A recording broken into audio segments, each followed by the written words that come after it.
Welcome to student.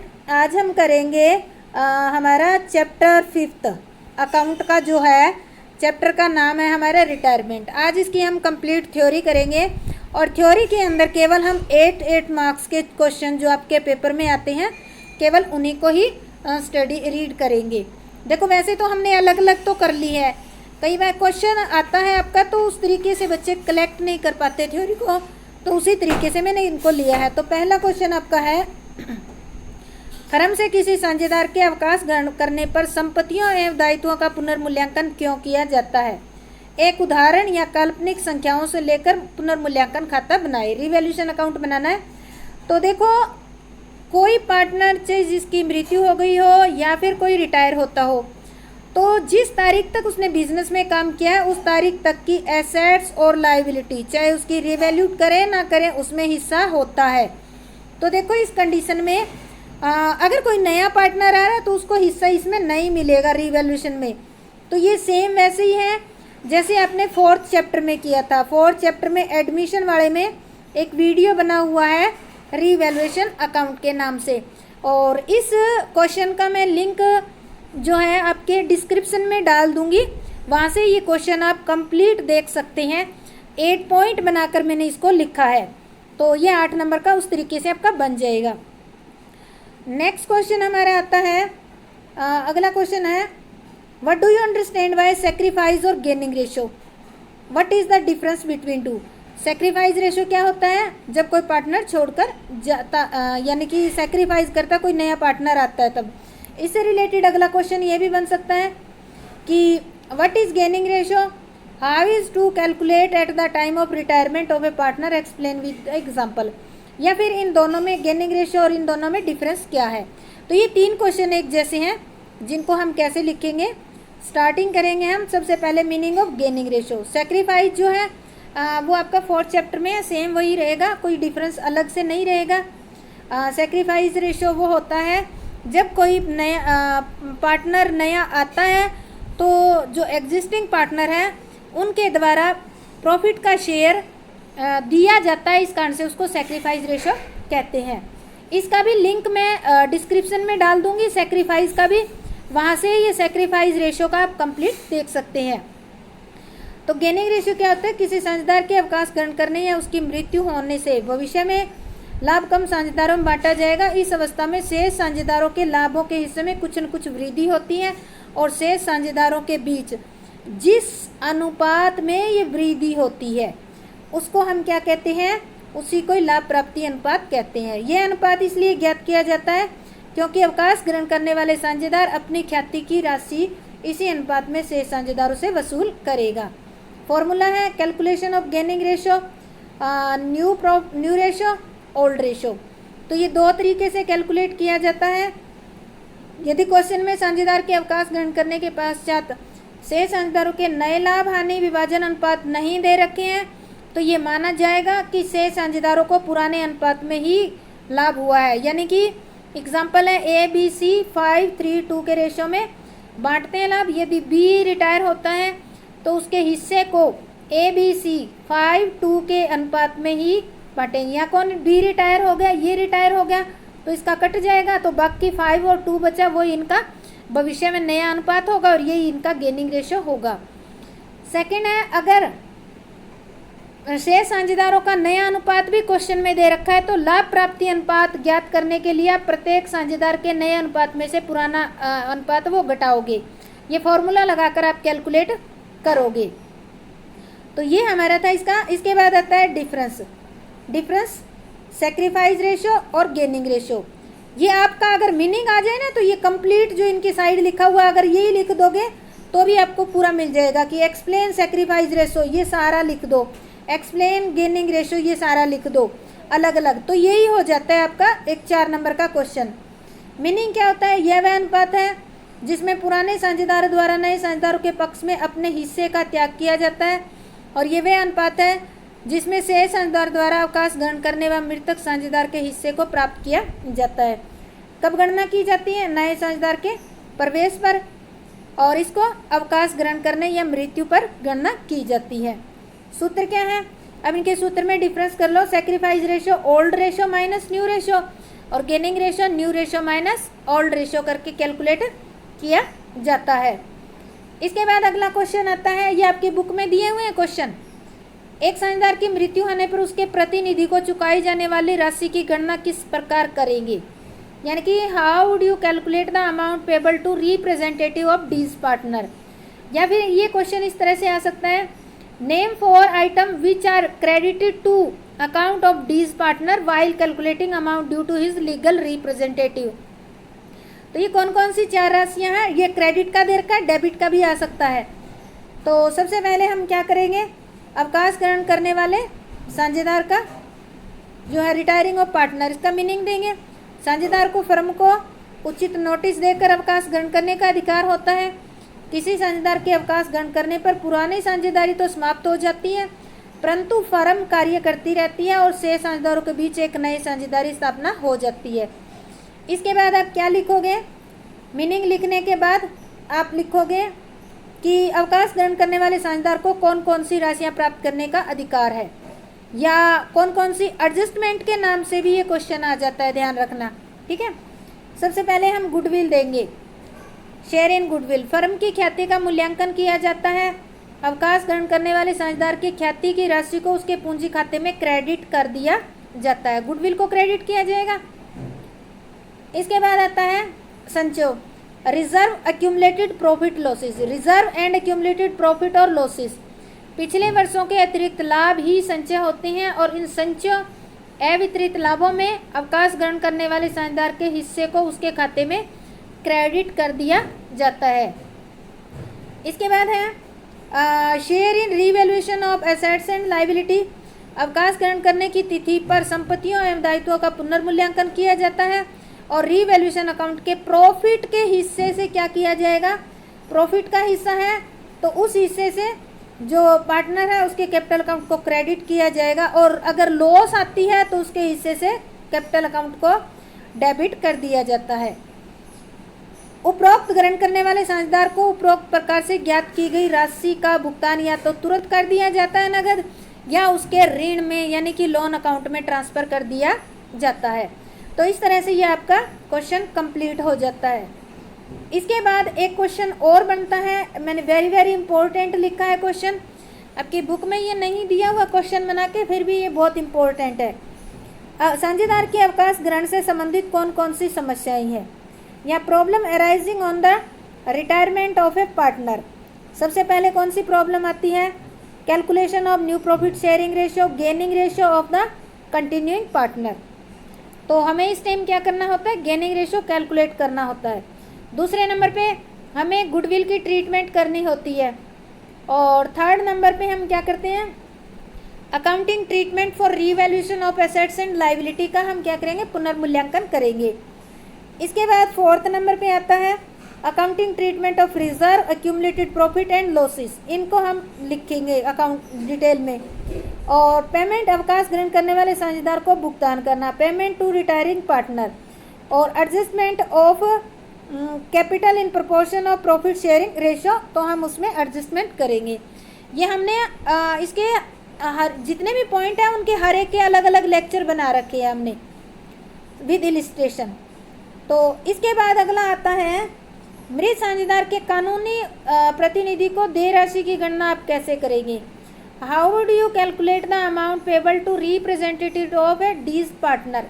या ये question इस तरह से भी आ सकता है, साझेदार की मृत्यु की दशा में उसके लाभ के हिस्से की गणना करने की विधियों का उदाहरण सहित वर्णन करें। तो इस तरह से ये दोनों क्वेश्चन हम करेंगे। Calculation of the total amount due to representative of deceased partner, उसके एग्जीक्यूटर को जो अमाउंट देनी है, तो ध्यान से पढ़ना इसका। किसी साझेदार की मृत्यु पर उसके उत्तराधिकारियों को देय राशि की गणना ठीक उसी प्रकार की जाती है जिस प्रकार से किसी साझेदार के अवकाश ग्रहण करने टाइम की जाती है।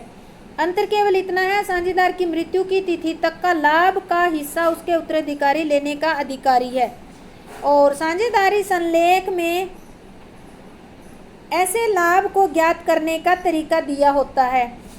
तो मृत साझेदार के उत्तराधिकारी के खाते में कौन कौन सी राशि क्रेडिट की जाएगी, ये भी अलग से क्वेश्चन आ सकता है आपका।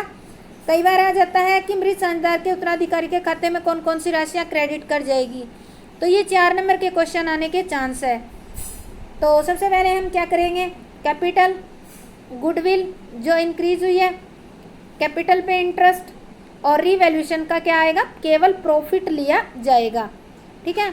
इसके अलावा जो भी अनडिस्ट्रीब्यूटेड रिजर्व एंड प्रॉफिट है और मृत्यु की डेट तक जो भी लाभ हुआ है वो लाभ उसको क्रेडिट किया जाएगा।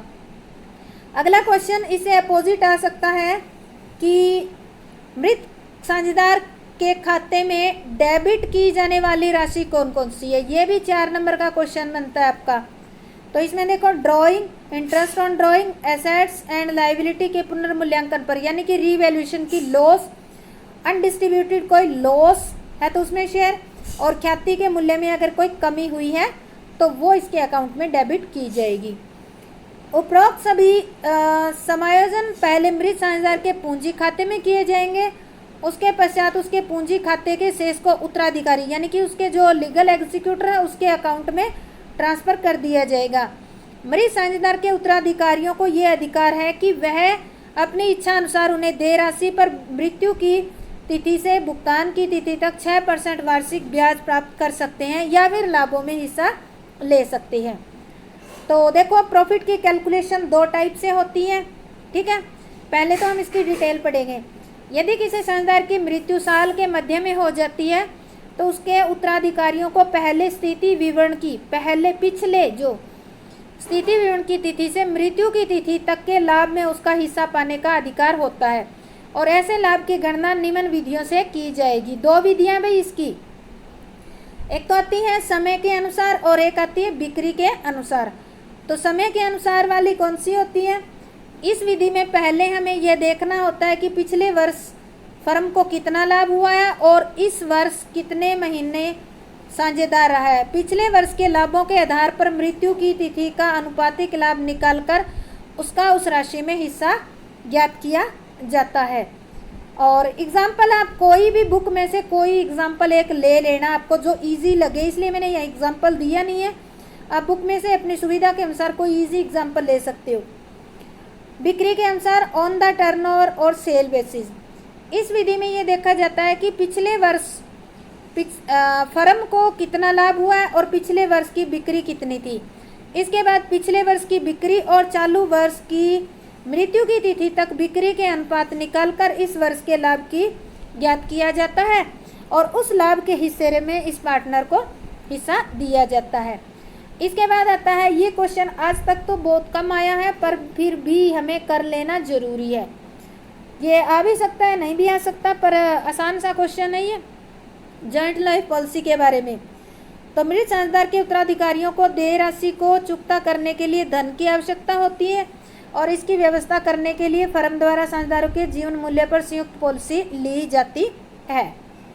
इंडिविजुअल 2 टाइप की होती है, जॉइंट होती है और इंडिविजुअल। तो इंडिविजुअल में क्या करते हैं हम, केवल एक संयुक्त बीमा पॉलिसी लेने की बजाय फर्म द्वारा साझेदारों के जीवन पर अलग अलग पॉलिसी ली जाती है और ऐसी अलग अलग पॉलिसी पर प्रीमियम जो चुकाया जाता है वो भुगतान फर्म द्वारा किया जाता है और यह राशि सभी पॉलिसीज फर्म की एसेट्स मानी जाती है। जब हम प्रीमियम फर्म देगी तो फर्म की क्या हो जाएगी, एसेट्स हो जाएगी। किसी भी साझेदार की मृत्यु की दशा में बीमा कंपनी से केवल मृतक साझेदार की जीवन बीमा पॉलिसी की राशि ही प्राप्त होती है जो सभी साझेदारों में लाभ विभाजन अनुपात में बांट दिया जाता है।